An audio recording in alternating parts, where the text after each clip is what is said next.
শ্রাবণী ঘরে নাই মানে? শোনাই চলো। আইন কাল থেকে বাড়ি আসেনি, ওর কি কোনো বিপদ হলো নাকি?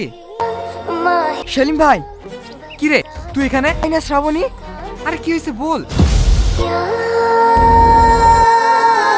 তুই কি বলছিস? এ বিশু তাড়াতাড়ি শুনে রেখেছ। বেঁচে থাকতে তোদের ভালোবাসা কখনোই ছিন্ন হতে দেব। পুরো শিশাইনি আর ভাইয়ের গায়ে হাত দিবে, আসলে ওদেরকে কুচ্ছি কুচ্ছি করে কাটবো। মৌলানা সাহেব বেটে গেলাইকা কি ওদের দুজনে বিয়ে দেবো। কিসের বিয়ে? মানে এই বিয়ে? বিয়ে হবে না মানে? ভালো ভালো বলছি, এখান থেকে বেরিয়ে যান, খুব খারাপ হয়ে যাবে।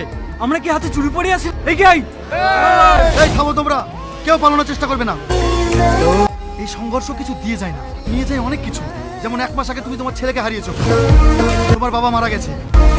দলের দুজন মৃত্যুর সঙ্গে পাঞ্জা লড়তে পারবেন? তাদের ক্ষতিপূরণ দিতে হবে, তাদের সংসার বন্ধুত্ব করে তুলুন। আহিন এবং শ্রাবণীর বিয়ে দিয়ে আপনারা আত্মীয়তার বন্ধনে অটুট হন। কাকা বাবু, ওদের দুজনে বিয়ে দিয়ে সংঘর্ষ বন্ধ করতে। ঠিক বলেছো ভাই, সাইদার শ্রাবণীর বিয়ে আমরা ধুমধাম করে দিব, আর গ্রামের সবাইকে নেমন্তন্ন করে কবজিরও বিয়ে খাবে।